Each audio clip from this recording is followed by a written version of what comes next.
All All right, right. Kai. Oh, you're Back, going? You go. back All right, you go. again. Back hmm again. Unfortunately, we are. We have become addicted and we can't get away from this game. That happened a long time ago. That's true. Remember that But time you asked, hey, Parker, you want to go to Gamers Guild? that happened. We Yeah. missed the first Yeah. time and had to go to a second one. Yeah. Gamers Guild was our college's tabletop gaming club. So, Hey, remember that time since I then, signed up for a game and then they ghosted me and I joined your game? yeah. Yeah. That happened. Sto- stories for another time. That's the story. Okay. That's the whole story. That's the story. You I signed up got for a game and ghosted then and never then came. I joined your guys' group because mine didn't show up or send any messages back. Yeah, you literally, like, we were all in the library. And you just kind of meandered over to our table and was like, hey, Parker, my team ghosted me. And then, I and felt obviously I real laughed in bad. your face hysterically, and then I let you join our game. Yes, because you were the authority on this. Yes, correct. I asked Morgan kindly if she would let you join our group because she was the DM at the time. Parker let me in, as in Parker asked Morgan if I could join. Yes. All right. Anyways, hmm now we got subclasses. We're not absolutely insane, and we're not gonna do all of the subclasses. Honestly, I have like 2 max for each, and some classes we're not even changing anything. Yeah. I mean, to be fair, subclasses are one of the things where they're pretty neat. Like, it's a small package, so it's hard to mess up. Obviously, you'll see on some of them they messed them up drastically, but most of them are pretty neat and they're pretty cool. Actually, on that note, let me just check the ones that we will not be doing anything with the subclasses. hmm Experience my nightmare. Thank you for allowing me. Thank you, Morgan. Um, it was Rogue and Artificer. Artificer. There are Yeah. none of those on these top lists that were not. No, okay. We found those to be perfectly fine in terms of subclasses. I think the Artificer could use more variety, but it's a new class, so that's fine. Do that. And we shall change the Artificers, which apparently never had a filter in the first place because we never actually. We never actually get to it. We never did it. We said we'd do it here. We'll do another. Okay, I'm gonna say this on the while Artificer's the thing up there. After reading over the Artificer a second time, it's had minor changes such as Tasha's and a little bit of errata. I don't think the Artificer needs that much changing, if anything. I've come around to it. Mm. Because my prejudices were for the original incarnation of it from Eberron Rising from the Last War, and it's changed a little bit since then. And I do think it's actually... I think the Artificer's okay. I think it's fine. So what should we start with? Are we just gonna go in alphabetical order? Just go in alphabetical order, because I know that I know a few of them, but most of them you put here, so I'm excited to see where this goes. Well then, let's start with the first letter in the alphabet. B. All right. Barbarian. Bird. The Barbarian. All right. So the subclass is here, where I pretty much ask you because you are Barbarian man. Storm Herald. Yeah. Storm Herald's gonna be easy, honestly, because it's just one specific thing that makes it really, really annoying to play. I'm gonna be honest. I'm also well. Let me just pull up this. Let's just copy and paste the Storm Herald. We got all that. Well, actually, yeah, all that. Let's add in the flavor text. Why not? I forgot this one's long. No, let's not copy with formatting. No. Paste without formatting. There we go. You're gonna be very disappointed at how short this change is gonna be. Probably. It's okay. I just did copy paste. Okay. What do we Are you gonna got? put a header? Are you gonna put a header above it? Oh yeah. Yeah. Okay, so Storm Herald, lovely idea.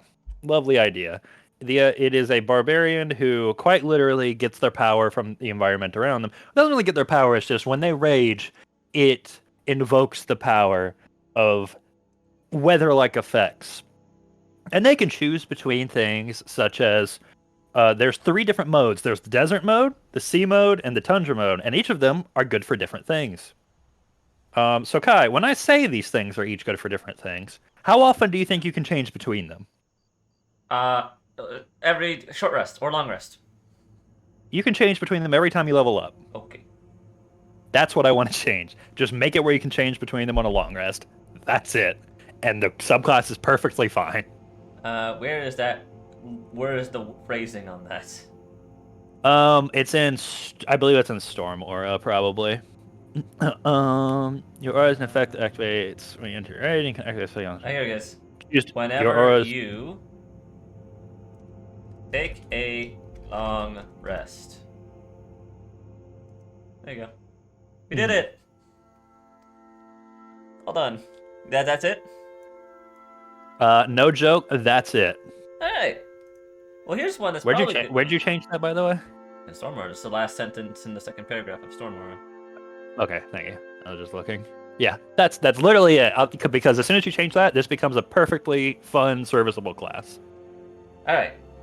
Other one, which is probably going to be a little bit longer because there's a few things.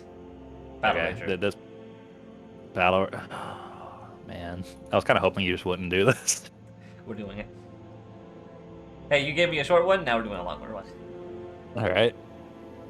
So, Battle Ranger. The theme is you are someone who wears spiked armor and uses your body as a literal weapon.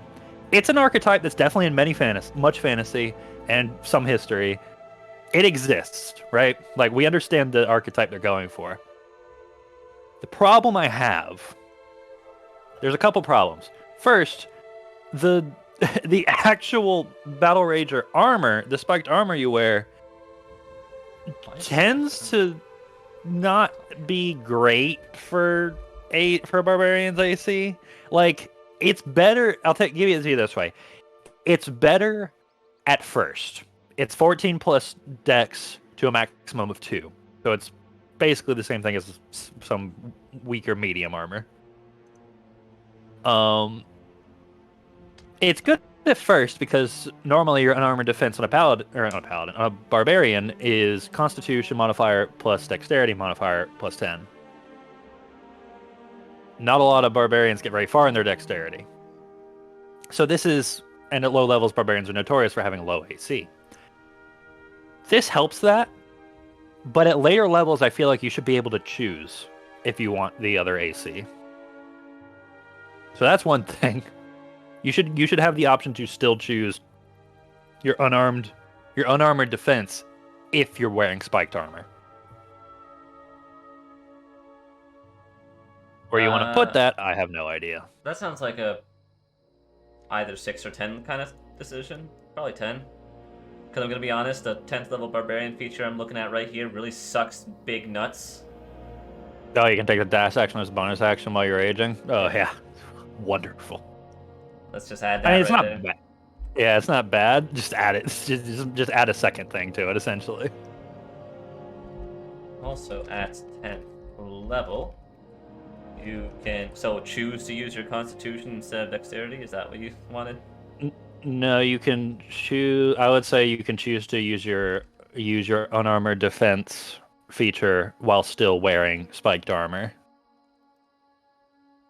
Basically, you should just get the choice between the 2 AC calculations.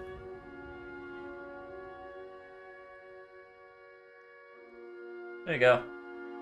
And then 14th level, Neat. when a creature within 5 feet of you hits you with a melee attack, the attacker takes 3 piercing damage if you are raging, aren't incapacitated, and are wearing spiked armor. So you just start dealing damage back. Is that all we're going to change? Just that little ad? You know what I would do? What do you do? I would change this 3 piercing damage to something that scales. Like, should it be your Constitution modifier? Plus Constitution? That could work. I would just change it from 3 piercing to piercing damage equal to your Constitution modifier.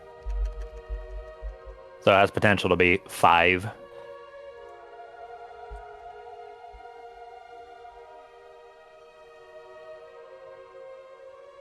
Hype.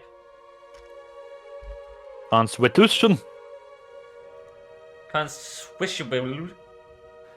Alright. After that, I think Battle Rage is fine after that. Just letting the armor be used.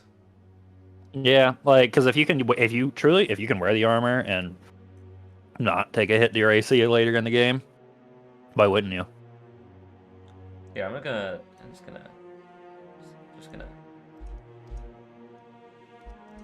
There you go. Just gonna get rid of that little detail. Oh. Alright. So that's the Barbarian. Wait, what did you get rid of? Oh, the dwarf thing. Maybe we just got rid of that a little bit. Yeah. That's Barbarian. All right. Barbarian's neat. That's Barbarian. All right. I don't know what's coming next. I don't think. Well, No, you actually, do. I did There's choose still the next. this. I chose the next one.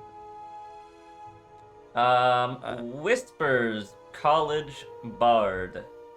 This is another short one, just because I've played a Whispers Bard, and this is something that I personally would change about it. Is just the ability, just the what is it? The 6th level ability, Mantle of Whispers. Because, all right, Kai, here's the fantasy. I've told you about it before, right? I've told you about it. Here's what Mantle of Whispers does. Imagine you're a bard, but you're more like a assassin kind of bard. You've got a little bit of James Bondishness in you. So you go to a place. You're trying to sneak into a place, and you're like, I can't sneak past all these guards. But what if I can become one of them? So you find one of the guards. You quietly take them out, and you can steal their shadow and store it in your shadow, and then you can use that shadow and become them, and you can just walk around as them, and you physically are them. Like, the illusion doesn't break if people touch you, and you know basic information about them, so you could pass yourself as them. That sounds cool, right? Yeah. That sounds really awesome. Yeah. It'd be like a spy bard. Like Here's the problem. Without being a change. Here's the problems. What if I told you, after you after you store the shadow, it disappears after you use it or after you take a long rest. So it's just gone. You can only use it once? You can only use it once, and if you rest before you use it, it's gone. And then when you do use it, you're disguised for 1 hour. Okay. As it becomes significantly less cool now. I'd personally, when you say that, I'd still keep the long rest, but maybe have it be in use as equal to proficiency modifier. That way, you can do that thing where you're doing the Hitman kind of thing, where you're being one person at one point, then you kill someone and you change. Well, so you see, what I was gonna, because I also like it being a Hitman, like Agent 47 kind of thing. I was gonna say you can store it and keep it, but you can only store one, and as soon as you switch it, you lose the previous one. Okay. Because truly, what's gonna be like? How would that break much? Because there's probably for each individual disguise, there's going to be very specific situations where you need to use them. What's going on? We're looking through subclasses that we don't like, and we're saying, what would we do? What would we or just things that we have grievances with. Yeah. Things we have issues with. Because sometimes we do like the subclass. We just wish it wasn't the way it was. But truly, like, that's what I would do. I would, and I even kind of workshopped the idea with Abby, of the idea that imagine it scales a little bit, where at one level you can only store one, at another level you can store two, and then like maybe the biggest part is you can store three. I don't know. Like, I think this should be more of a significant part of this bard's identity than it is. Which subclasses are we discussing? We're going through them one at a time. Right now we're still on the bard whispers. You haven't changed the symbol, by the way. Ah, you're right. I haven't. There's a current symbol in the top left of your screen. Here's what I also do. We're currently discussing the Whispers Bard. The Whispers Bard is, in fact, a subclass that has a disguise feature. The problem is the disguise feature is absolutely terrible. Right, so that's part of its Mantle of Whispers feature. Mm-hmm. Just running. So where would we change this phrase? This guy's lasts 1 hour or until you end his bonus action. And we just added onto that end bit where... No, here we go. Once you capture a shadow with this feature, you can't capture another until you finish a short or long rest. So we changed... You got to phrase this one, but... Yeah, I know. Let me think. So, you're doing a shadow until you use it, or you finish a short or long rest? So I'd say you can use this feature a number of times equal to proficiency. I think that's fair. So it's just a static level as you level up. Wait, you use which part of this feature? The actual capturing of shadows. Okay. And also, because Call of Whispers gives you memories of that creature. Changeling is just appearance. College of Whispers does give you, also changelings are broken. College of Whispers does give you the base level knowledge of that person so that you can pass yourself off as them a little bit better. So... I would say, okay, so what about this? What about this?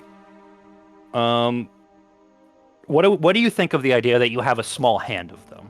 Like that you have a small thing that could get slightly bigger? Like maybe it's one, you can store one for a while, but maybe you can store two later and maybe store three later. So like, do you think that's equal to cleric's channel divinity uses? Yeah, we would just determine a level at which you get it, essentially. Alright. Do you think that's good, or do you think that's too good? No, I mean, I still agree it should have a number of uses, because I like the idea of Hitman. I think having it be like 1, 2, and 3 is probably good. I think we're talking about two different things right now.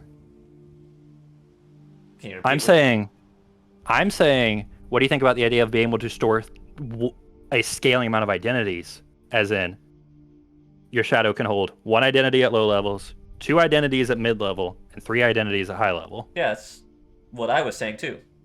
1, okay. 2, and where's 3. your proficiency charges coming from? No, I dropped that. That's what I meant by just 1, 2, and 3. Okay. At the rate that it's going, I'd say 6, 14. You get this at 6 level. 6, 10, 14? Is that too fast? Because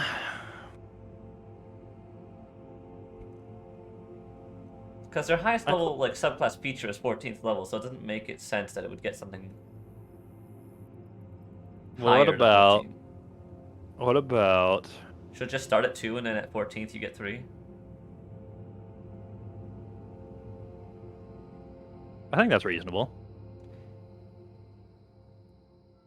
So I'll just add a thing. You start with 2. What if you can? All right, so I'll wait till you finish typing that before I throw more things at you. Feature to store identities with, and store a third identity on reaching 14th level in this subclass. Gotta specify that part.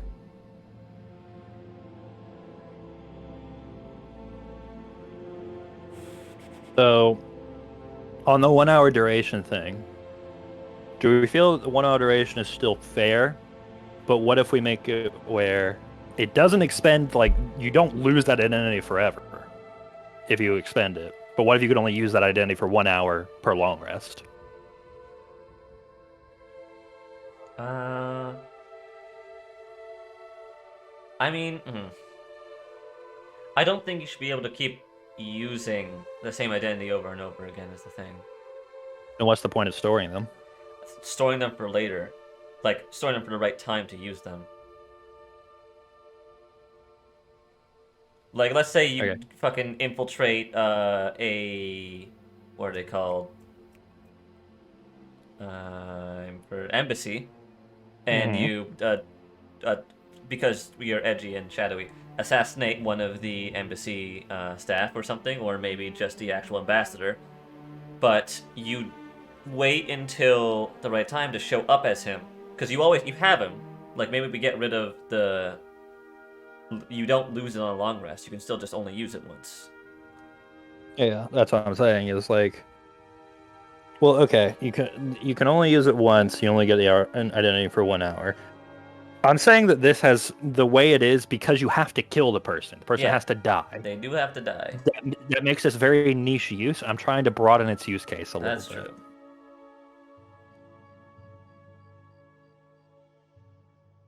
Because it's not disguised self where I can look at a person and just be them. Yeah. Like I'm trying to make this compete with disguised self a little bit because this is a 6th level subclass feature. That's true. Because warlocks can disguise self at will if they take the invocation, and bards can use disguise self. So basically, I'm saying, what makes this better than just being any other bard and taking disguise self? Because that's a 1st level spell slot.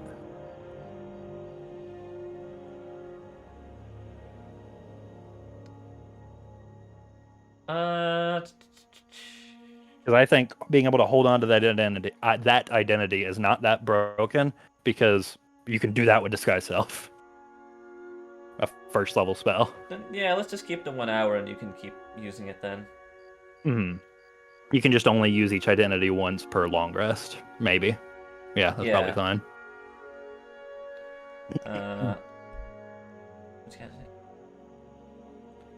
So we're going to refresh this. I'm just going to delete this line.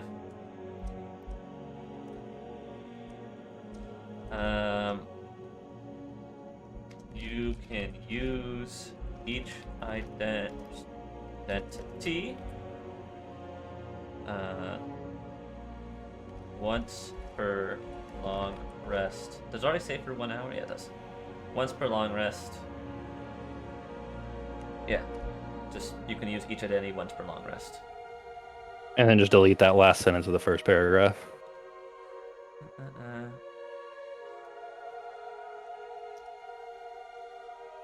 There we go.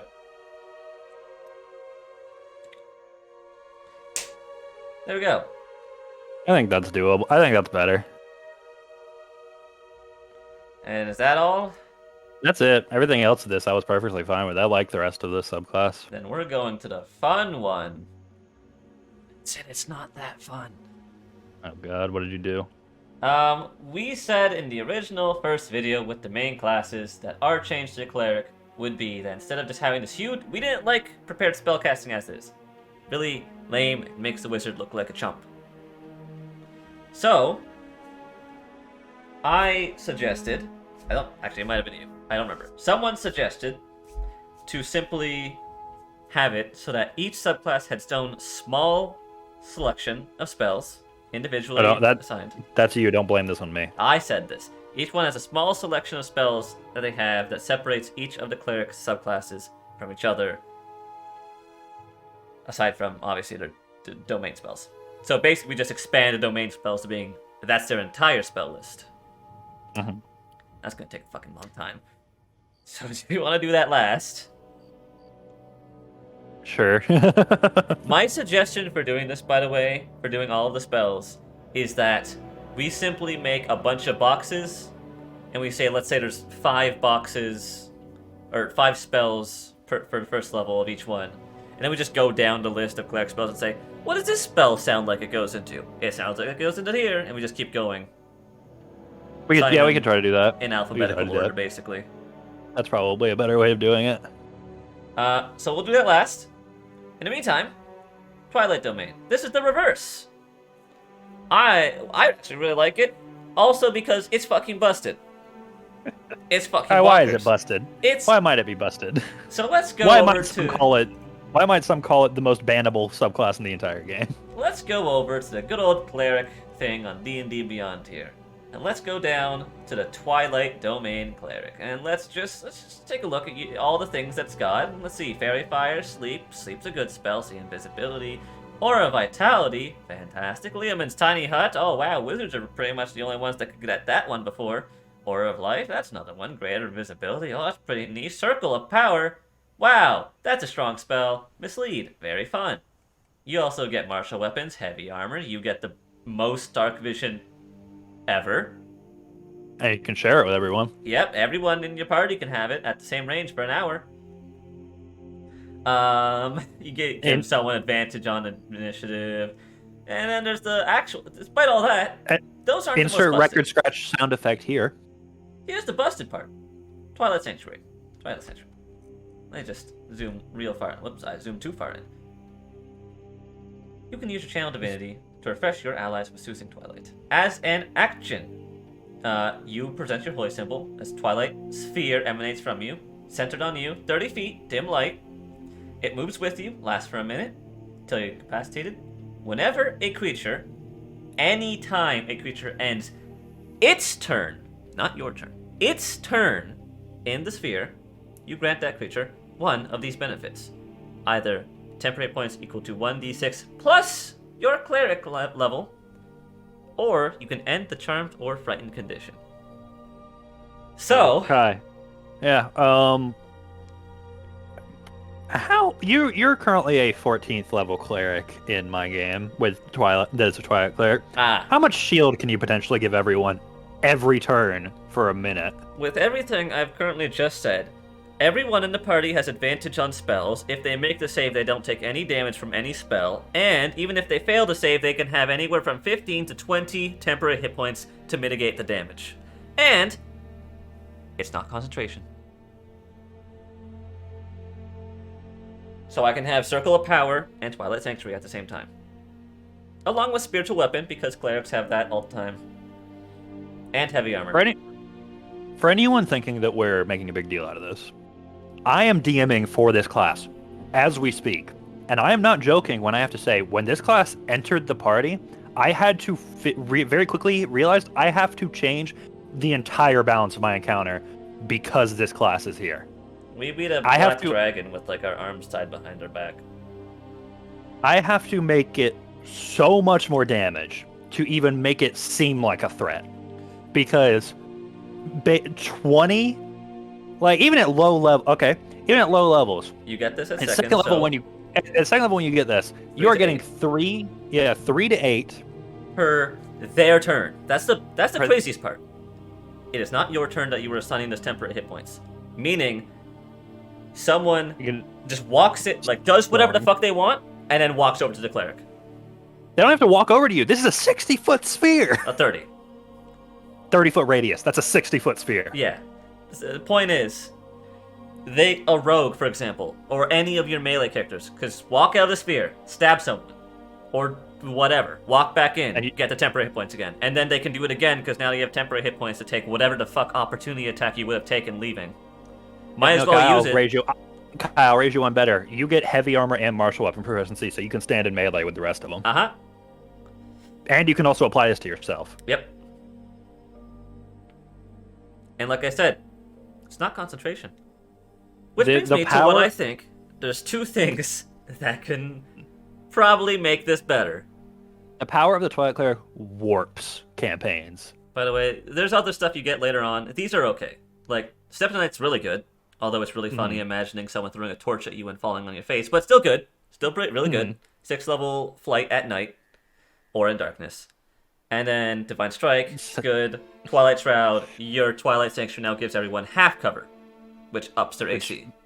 Yeah, which is plus. But that's a 17th level, so at least at 17th level, I can understand. And let's also remember that you're getting a D6 plus 17 temporary hit points every turn on everyone. So, there's two things I've already thought about with how this should change. Either Twilight Sanctuary is concentration, so you cannot use any of your other cleric whatever the fucks. It's Twilight Sanctuary or something else. Or we just leave it at a D6, maybe at 17th level it goes up to like a D12 or something. No cleric level, no fixed temporary hit points.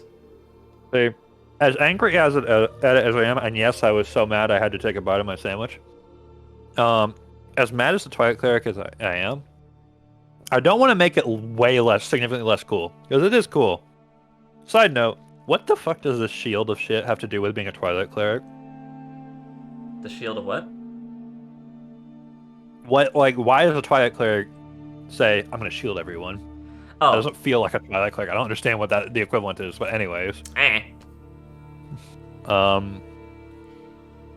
can I say we do the concentration thing? Because Yeah. I think that's absolutely reasonable. Yes, like both of these were reasonable. I just wasn't sure which one.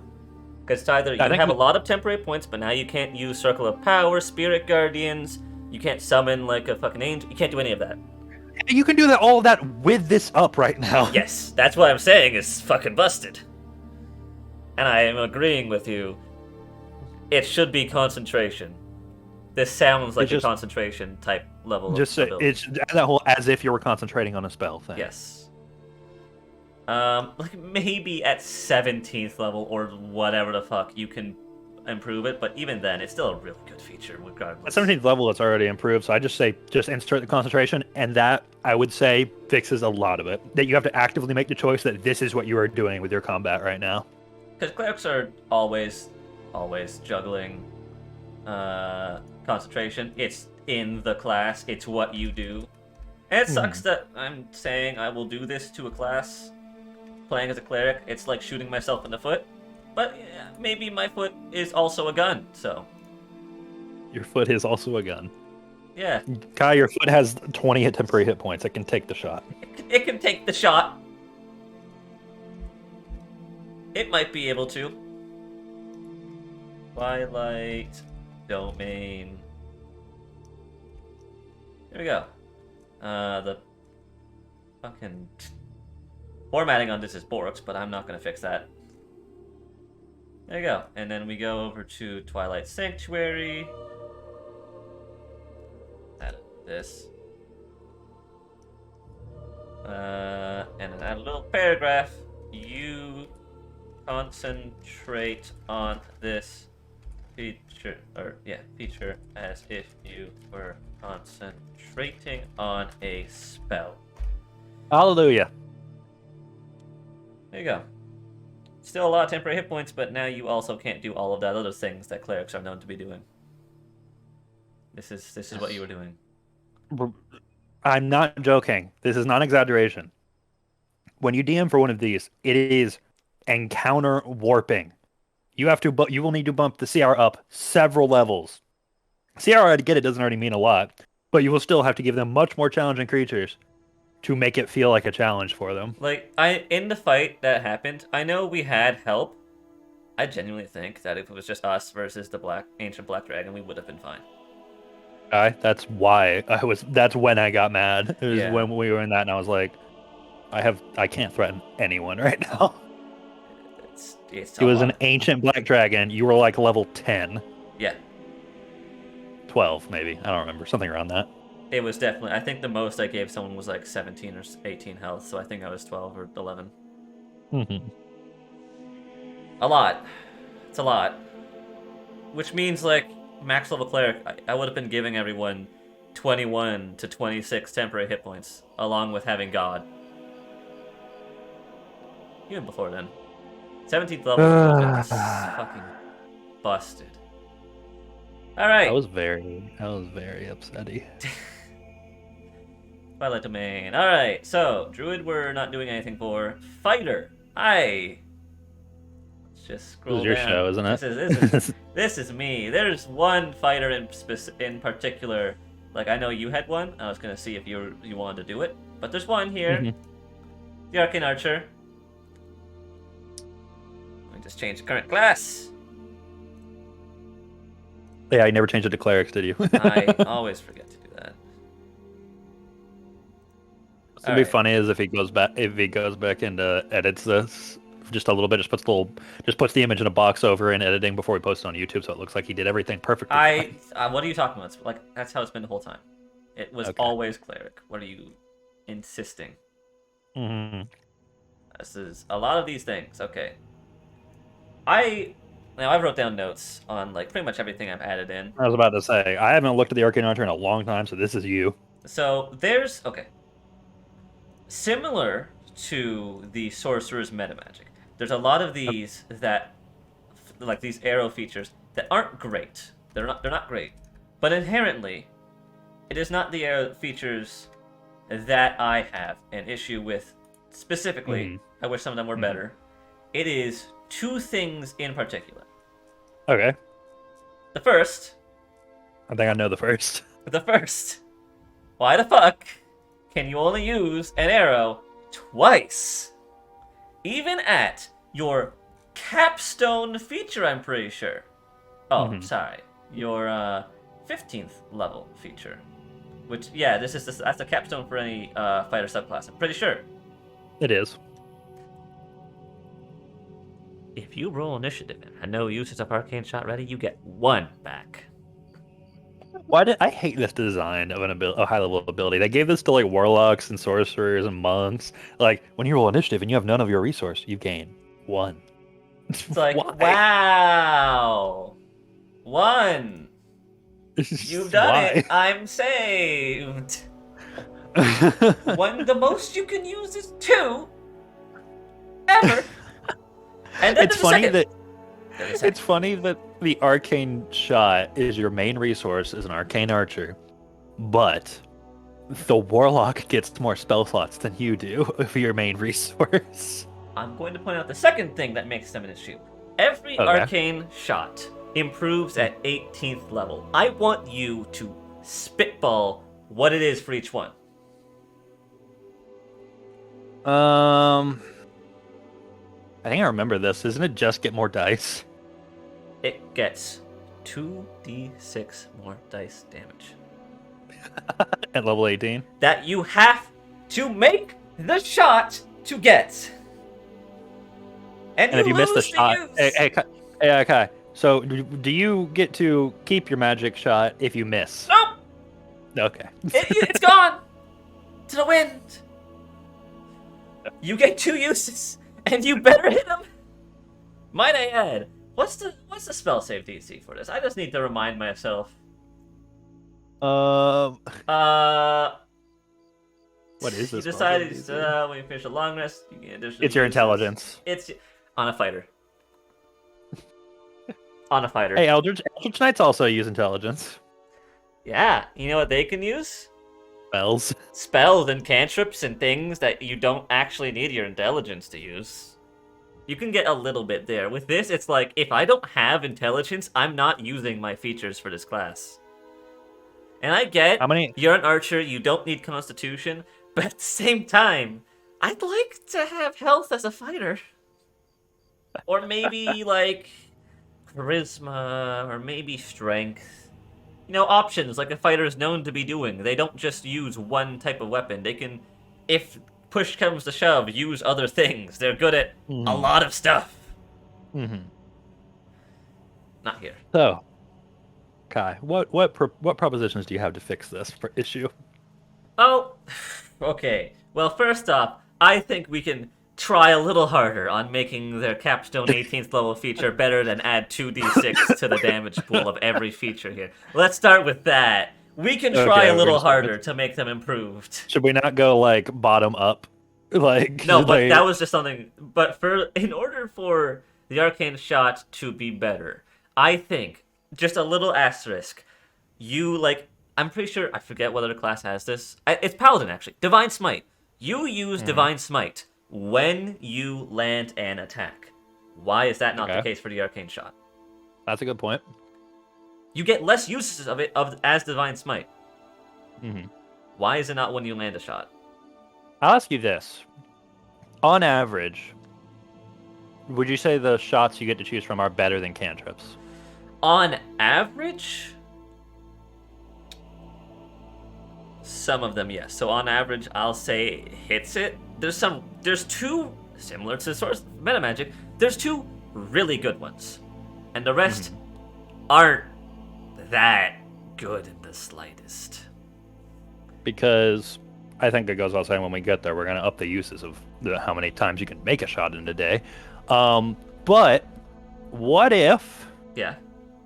similar to how a wizard gets their signature spells at a very high level, what if the 15th level ability is you get to choose a signature shot?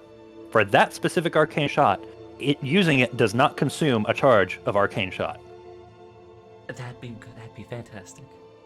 You get to choose which one you can use as much as you want.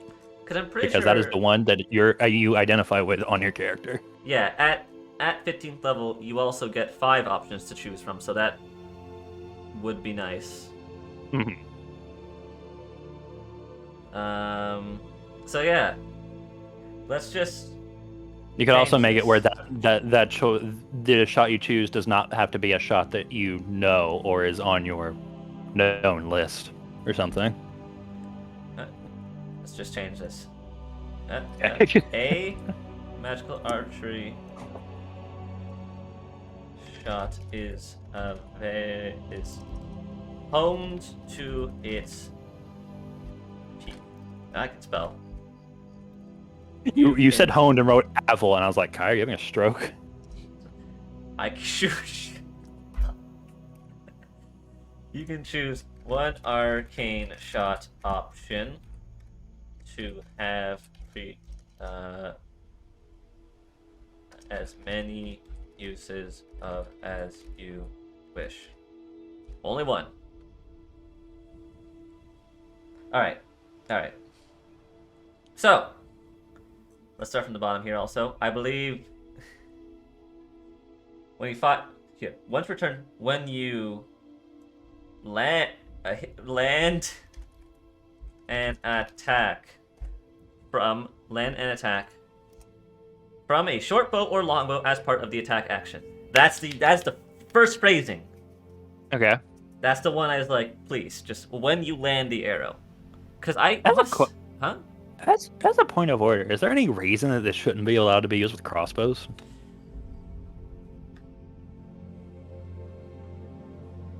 No. I'm thinking.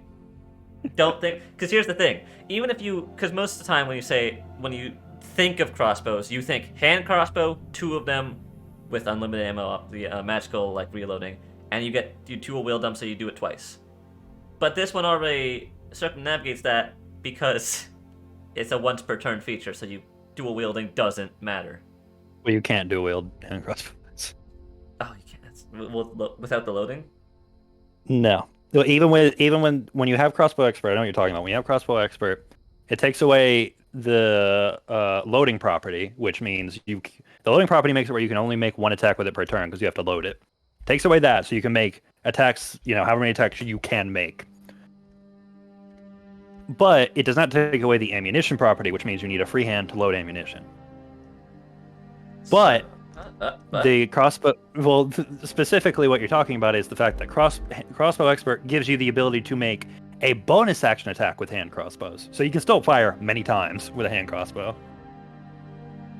So, once per turn, when you land an attack from a short bow, long bow, hand crossbow, and heavy crossbow as part of the attack action. Light crossbow. Huh? Light crossbow. Oh, is it called light?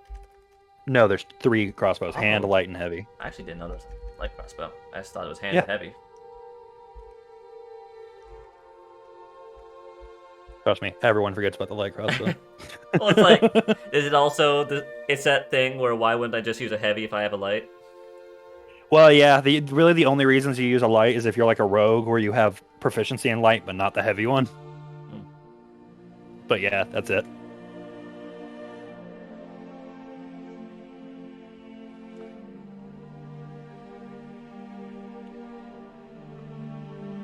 You have 2 uses of this ability, and you gain all. So yeah. So. Wait, Kai, read the next sentence for that. I did read that, but it was mostly here. It's the saving throws that become the issue then. I know exactly what I was forgetting. It was all of these require a saving throw that gets used up if they fail to save, and still uses the feature. Also, that also doesn't apply for certain shots that don't have saving throws. Like, I believe it is the piercing arrow. The next one is you decide to use this option when the arrow hits a creature. No, yeah, unless the option that. doesn't involve an attack roll. I did just read that. I forgot about that, but it was the saving throws. The saving throws. Saving throws. It's a combination of the saving throws and the low int modifier on fighters. Yeah. We will. You only have minimal egg on your face. It's okay. Only minimal. I mean, my main frustration was still the 2-point thing. We were gonna get to that at the end though. This might get edited out. It's okay. I'm known to forget things. It's been a while since I looked at Arcane Archer. Mm-hmm. I mean, you're still right. I feel like if they make the saving throw, you just shouldn't expend it, considering how little uses you get. Anyways. Well, I'd say this. Either we up the amount of times you can use this, or we make it where if it fails, it doesn't use it. I think it should just be if it fails. Because 2 is fine, considering we have to remember that we don't use short rests that often, but in most campaigns, you are going through a dungeon using short rest, and it does have that for it. So I think it should be it expends it when it makes the save. 2 is fine if you get it back on a short rest. Okay. You get it back on a short rest currently? Yes. Fighters pretty much get everything back on a short rest. Other than Eldritch Knight spells. And Action Surge, right? Yeah, Action Surge is real special. And regain, I'll just add it to the end of this. No, you do get Action Surge back on a short rest, wow. Okay. You also do not expend a use of this feature. We also fixed for allowing it to use crossbows, which is the stupidest thing. Expend a use of this feature if the target fails the save and takes no effect. I need to specify that because Piercing Arrow is special. Okay. Because Piercing Arrow is basically just breath attack on a crossbow, and if it fails that save, I didn't want a fucking shenanigan where someone says, "But he failed to save, even if he takes half damage, and I get the use back." Yeah, if it's failed to save and they take no damage, I guess. And takes, well, I just said no effect for some of the other ones that have different effects. Yeah, okay. Anyways, here's the other thing. Magical arrow's fine. Your shots are now magical. Curving shot's also fine. Actually, this might be the best feature in this class, oddly enough, other than like some of the very specific shots. When you make a shot and miss, the arrow basically curves and hits someone else within 60 feet of the original target. You just make a bonus action to re-roll it. Really good. I love that feature. Then there's Ever Ready Shot. We changed that so you can have as many uses of a specific one as you wish, but it has to be a very specific one. And then the Arcane Shots. Like I said, I think there's only 2 of these that's good. Some of these are just okay. Banishing Arrow does what it says. You banish a target for basically until I think its next turn? Yes, its next turn. It has 0 movement speed, has to make a charisma save, has no... it's incapacitated, technically. Yeah. Basically, it's just fucking banished for a turn. Yeah, it's gone. It's banished. banished. And then 18th level feature, 2d6 force damage when it hits. Whoopee. Beguiling Arrow. Creature hits is now charmed by one of your allies within 30 feet of the target. Must make a wisdom save. Ends early if the chosen ally attacks the charmed target, so you can just hit someone and that person now is... You get a Cupid arrow. Yeah, you have a Cupid arrow. That one's funny. Bursting Arrow. It's basically just a shatter. Shoot someone, make them explode. Anyone within 10 feet takes 2d6 force damage. At higher level, it's 46. Okay. I'm gonna be like that for every single one, because every single one is like that. It just makes a 2d6 turn to 46, and if it doesn't have a damage before, it's now 2d6. Yeah. Grasping Arrow. This is one of the cool ones. This Okay. is one of the main cool ones. You strike a target. It creates poisonous brambles on that target. The creature hit takes an extra 2d6 force damage. No save for this part. Its speed is reduced by 10 feet, and it takes 2d6 slashing damage on the first time it moves 1 feet or more without teleporting on that turn. No saves. It's just that spot is now, like, for that specific creature, difficult terrain, and unless it can bamf out, it's going to be taking damage moving. It has to stay still. The target or any creature can use its action to remove the brambles with a successful strength against your Arcane Shot save DC. It lasts for 1 minute otherwise. This is the similar to that. God, I don't know what it was. There's a spell that you can light that lights someone on fire, and they either have to use their action to put out the fire, or they just gotta take the damage. Yeah. Every turn. This is the best one of all these features. And I know it's a low bar, but it's like the one you look at and go, that's really cool. It affects the terrain. The save is to get rid of it. It's what I think of when I think of like trick arrows from Hawkeye. Mm-hmm. This fits it to a T. I wouldn't change. Even like the 4d6 poison damage and slashing damage both increase to 4d6. That's the one that's like, okay. They both That's increase. a lot. That's a lot of damage. This works. This is good.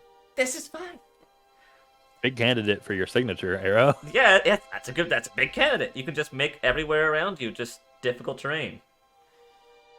Of course, it only lasts for a minute, or until you use this option again. So if you were to somehow use it with your specific arrow, it would get rid of the original one. So it's not busted, even with what we added. Piercing arrow. This is the breath one, which this is the fine one. It's okay, I guess. 30 feet, that's short for a bow.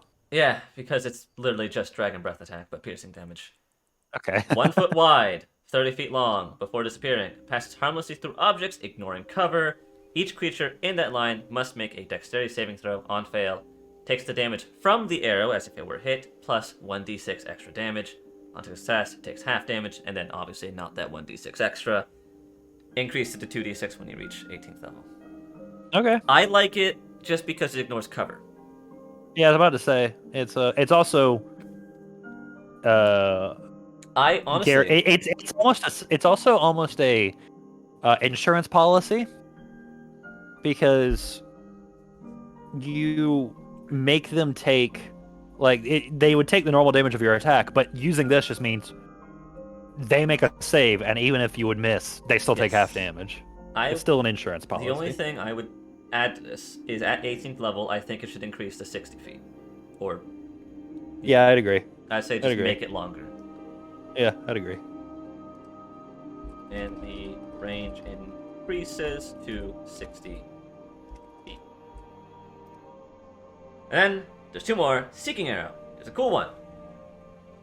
Using Divination, when you use this option, you don't make an attack roll for the attack. Instead, choose one creature and you've seen in the past minute. It flies towards a creature, moving around corners, so it literally fucking homing in on them. Yeah, I remember this one. Ignores 3/4 cover and half cover. If the target is within the weapon's range and there's a path large enough for the arrow to travel to the target, which I'm going to be honest, is very small, so it's very likely, makes a dex save. Otherwise, it disappears after traveling as far as it can. On a failed save, target takes damage for hit by the arrow, plus an extra d6 force, and you learn target's location, which is probably the best part. On success, target takes half as much damage, and you don't learn its location. Force damage increases by 2d6 at 18th level. By the way, I like the idea that you learn their location is not a magic thing. You just hear, "Oh!" Honestly, if I were to add anything to this, I'd say 18th level, the minute might increase to 10 minutes. Yeah, I'd be fine with that. I want, like, all these 18th level features, I'm trying to make them good because it's 18th level and it's big. It shouldn't just be 2d6. Like, I don't know how much to phrase that. 2d6 is such a minor increase at 10, at 18. Also for this, 1 to 10 minutes difference isn't going to make that much of a difference, so it's fine. It feels like it'd be fun to use in RP if it was 10 minutes. 1 minute is very close in time. Yeah. Increase. And the creature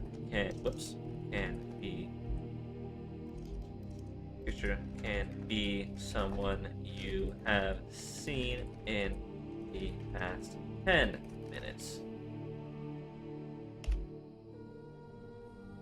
Alright, Shadow Arrow, last one. The creature hit by the arrow takes an extra 2d6 psychic and must succeed on a wisdom save or be unable to see anything farther than 5 feet until the start of its next turn. It's blind. Okay, this is the that's 46 cool. when you reach 18th level.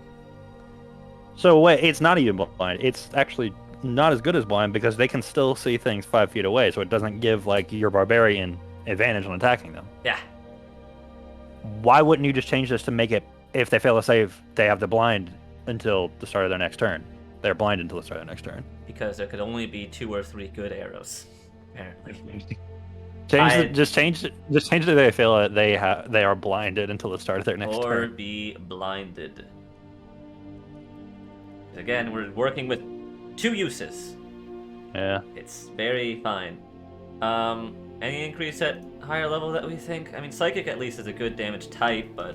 I guess that's fine.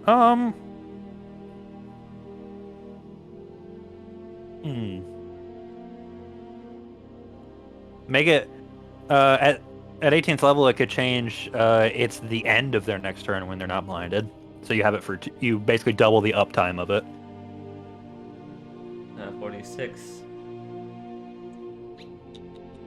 Because that would mean it would fuck over their next turn. Because currently, dispelling at the start of the next turn just means that your Barbarian, your Rogue, whoever, is going to get advantage against them. That's pretty much the good part of that. If it is then to the end of their next turn, that means they are going to be very ineffective on their next turn. I think we should then add... It can only be, what's it called? You can only use it on one target, basically. Because if this is your choice arrow, that means you can multi-attack hit like 4 people and they're all blinded, technically. Mm-hmm. So do you want to add that to the base one? Yeah.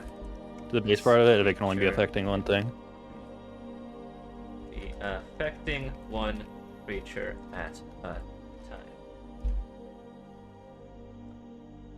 Alright, so let me rephrase that. This option ends if you... Use this arcane shot at another creature.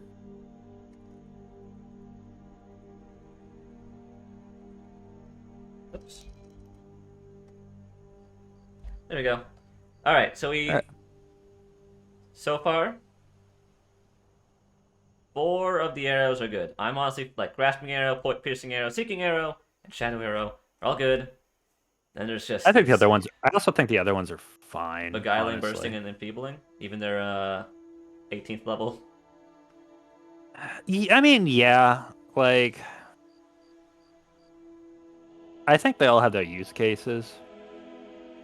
Like, I get the features. 18th level is the thing that really gripes me about all of these. Yeah, but I don't know how I would roid this out on 18th level without breaking it for some of these.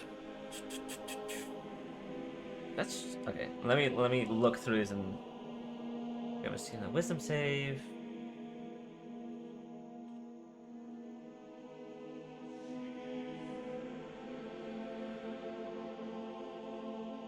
What if it's not... What if Beguiling Arrows isn't just 1 ally? What if it's 2 or 3?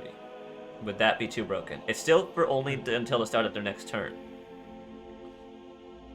No, that wouldn't be. Actually, that wouldn't be broken. You could make it all allies, just all creatures friendly to you.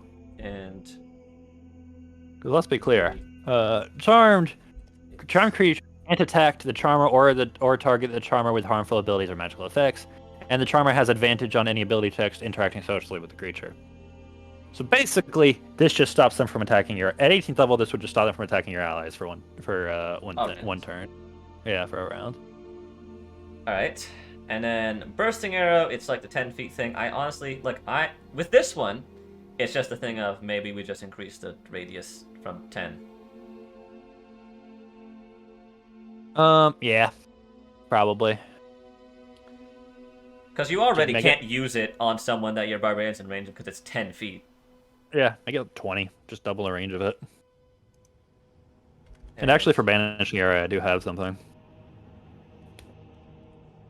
And affects creatures within 20 feet of the target.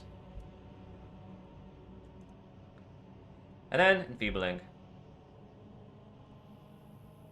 Yeah. Takes to that. Oh yeah, I forgot about Banishing too. That was way up here. Yeah. But Enfeebling, this is the one where they make a con save, which is really easy for most monsters to make, and damage dealt by its weapon attack is halved until the start of your next turn. Which, in and of its own, that feature was also pretty fine. It was just the con save is rough. Yeah, but I don't think you can change that. Yeah, there's nothing you can do to that. Is there anything I think that's No, yeah, I don't think you can add anything to 18th because, again, take under the consideration of someone choosing this as their signature arrow. Yeah. Yeah. All right. That Because one will some of keep. there's some ones that are borderline like that's a lot for a signature arrow. Like the beguiling arrow could be a lot at 18th level for it. Hopefully the enemy is making their wisdom saves. All I'm saying is like, if it's the big bad, odds are he'll be able to make the spell save DC, and if it's just a guy, I mean, odds are they're in a group, and I hope your wizard doesn't fireball him. But for banishing arrow at 18th level, you could make it closer to the banishment spell. I think that's how the spell works. But at 18th level, you could change the duration to, instead of till the end of their next turn, at the end of each turn, they have to repeat the save to reappear, and either, it's the one of either they make the save or a minute goes by. 1 minute or until they make the save, which repeats at the start or end of their turn. End of their turn.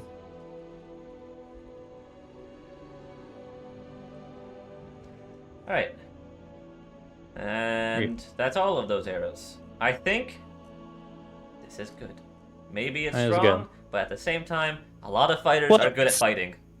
Well, yeah. Well, also remember, the idea of us making the arrows strong is because you do have to invest a lot in intelligence to make the saves anything decent. And I'll still point out, this with all of these changes we made, you get the ever-ready shot at 15th level, which is very far in there.